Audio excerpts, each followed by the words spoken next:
We got to talk about what Oklahoma City did in this game. And specifically, I want to hone in on the second half because they were down a point at halftime. Yeah. And I'm just sitting there thinking, like, they could lose this game. Like, Rick Carlisle, all he had to do. You and I spoke at halftime. Yeah, like, all Rick Carlisle had to do in the locker room was convince his guys that, hey, we don't have to win a series without Tyrese Halliburton. We have to win 2 quarters without Tyrese Halliburton. We're up a point. All we got to do is win 2 quarters. And I think for a team like that, it's easy for them to get up. But Oklahoma City, they came out in that second half and played the defense we've become accustomed to them playing all season long. 43 overall points for Indiana in the second half. They shot 41% from the floor, 25% from three-point range. They turned the ball over 14 times in the second half alone, which led to 23 points for Oklahoma City. That was the defense that I saw all season long in Oklahoma. You know, that was the way that they have played. And no, Tyrese Halliburton wasn't out there, but look,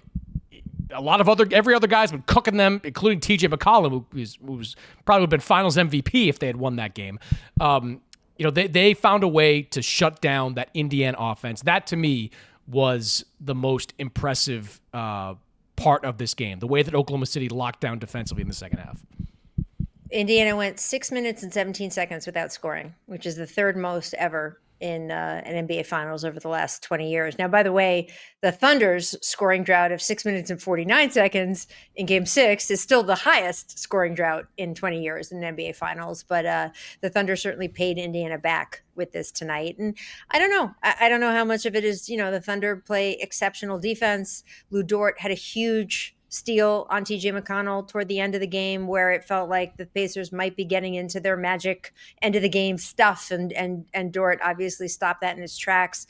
Obviously all credit goes to the Thunder, but it is, as you said, it's just hard to wonder what if this had been a complete team going against a complete team. And it just is a bummer as an NBA fan to be robbed of that. If the Thunder had won with Halliburton on the floor, it would have been even more exciting. I don't know. As I said, not to take anything away from the Thunder. I don't want it to sound like that. I just can't look at anything that happened after the Halliburton injury and not see the effect of the Halliburton injury. But also, I will say this. There's plenty of teams you and I have seen, Chris, that can't deal with a star on the other side being knocked out of the game, right? They have a game plan. They have a game plan for the star being on the court. And they get totally flummoxed by the fact that he's not there anymore. And we've seen it. We've seen teams who inexplicably can't win against an opponent that's lost a star. And I think the Thunder should get a lot of credit for that coming out of halftime, to just buckle down and do what they needed to do. No question. And look, the Oklahoma City had some tremendous performances in the second half. Chet Holmgren was 4-4 in the second half, 13 points. Jalen Williams, who did not have a great game, was tentative most of it, but he had 15 points, took him 13 shots, but he got 15 points in that game. Made some big shots in the second half. Shai, I mentioned the shooting numbers weren't great, but he still had 13 points, so plus 12 overall. Alex Caruso was solid for them on both ends of the floor. Great offensively in the first half, chipped in defensively. Same thing with Cason Wallace, 3 of 3 from the floor in the second half. So they got, contributions from everybody that they needed in the second half of this game. And they made, after the third quarter, they kind of made a little anticlimactic. Yes, Indiana made a run a bit in the fourth quarter, but to your point, you never really thought that the Pacers were going to find a way to win it. Maybe it's because Tyrese wasn't on the floor. Maybe it's because they never really, I don't think they got within close than 10 in the fourth. They might have, but yeah, I mean, just without inside. Tyrese, they were never in there. Yeah.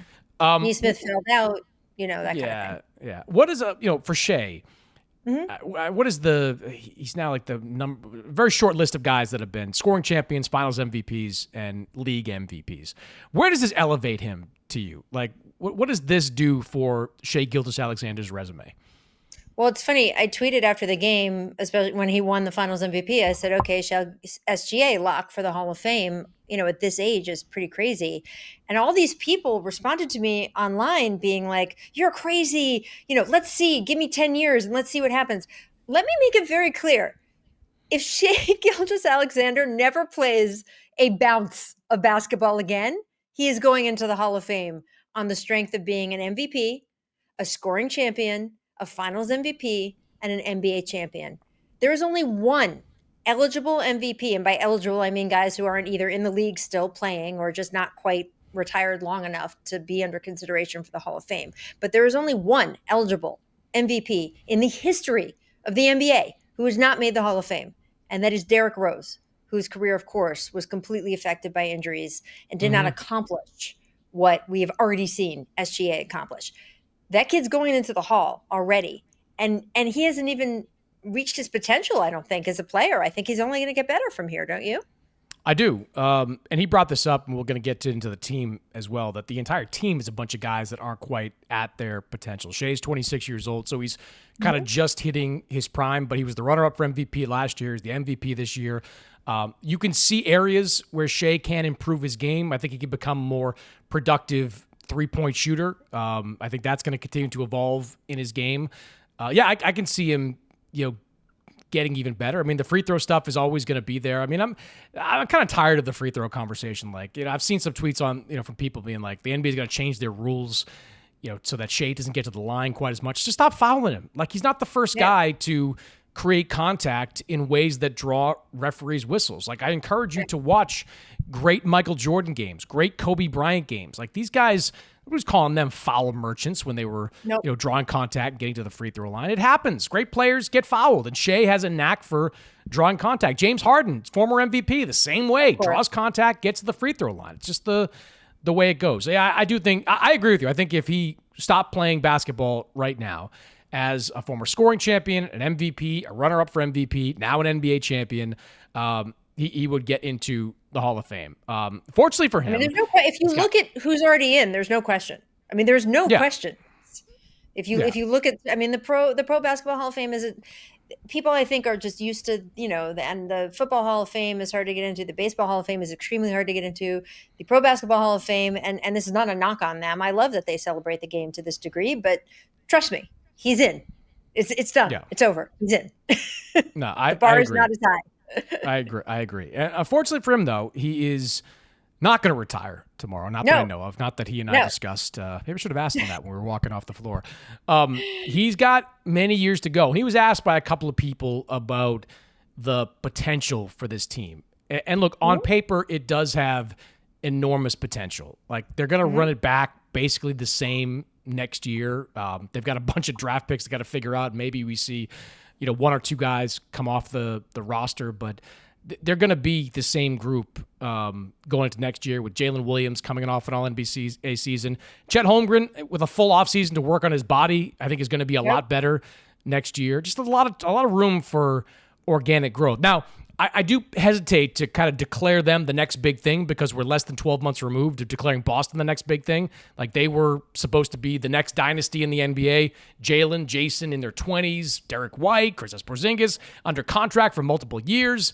Like, it just seemed like the runway was there for the Celtics. Then one injury comes around, and they're at least 2 years away from competing for a championship. But what do you think of the runway this team has? Like, are they equipped to become the first back-to-back champion since Golden State, and maybe one of those teams that looks like the Miami Heat, that looks like the Golden State Warriors, it looks like the Cleveland Cavaliers? Like, are they equipped to do that?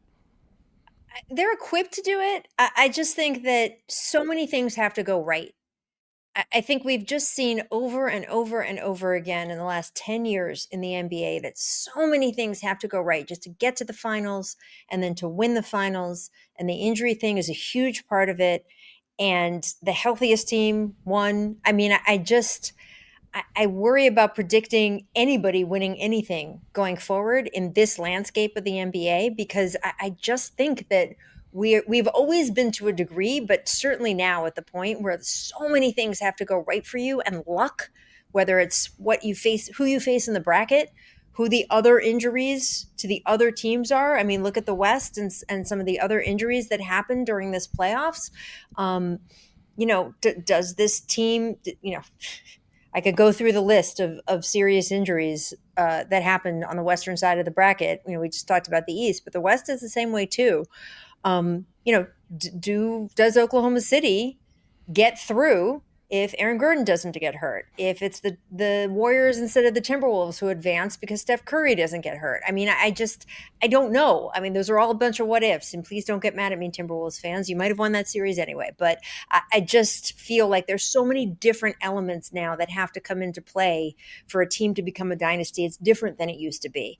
And if we look at the last team that was a dynasty, the Golden State Warriors, there was such a talent gap between them and the rest of the league in a way that we just haven't seen in a very long time, that the team that's more of a comp to be a quote dynasty would have to be the Miami Heat in the 2011, 2012 season, 2013. I'm losing which two were the 2 years that they won. That was a long time ago. And I wonder if the NBA has changed enough. It's not a coincidence. Are we now on 8 or 9 consecutive different champions? Seven straight years of Okay. a different champion, including the same 2 finals teams have not played in back-to-back years. I mean, that's the reason why I can't sit here and say, man, these Oklahoma City Thunder for years to come. I do think it is an interesting view of the rest of the West, though. I mean, how hard is it going to be to make the finals in the West next year? It's going to be really hard. I might be a little more optimistic about their chances to string something together. For a few reasons. One is what we talked about. I think there's a lot of room for organic growth. I think internally, Shai, Jalen, Chet, go down the list like Aaron Wiggins. There's the guys in the back end of the bench like Jalen Williams, the other Jalen Williams. Like there's guys that I think that are going to be even better going into next season. So I think that's for stars. I also think that the way that Sam Press and look, Nikola Topic is a guy that I'm going to be writing about, down the line. Like that's a guy that would have been a top 5 or 6 pick if he wasn't injured last year. He goes 12th to Oklahoma City, and there are people in Oklahoma pretty bullish about his chances of becoming a rotation player next year. So I think internal growth is one.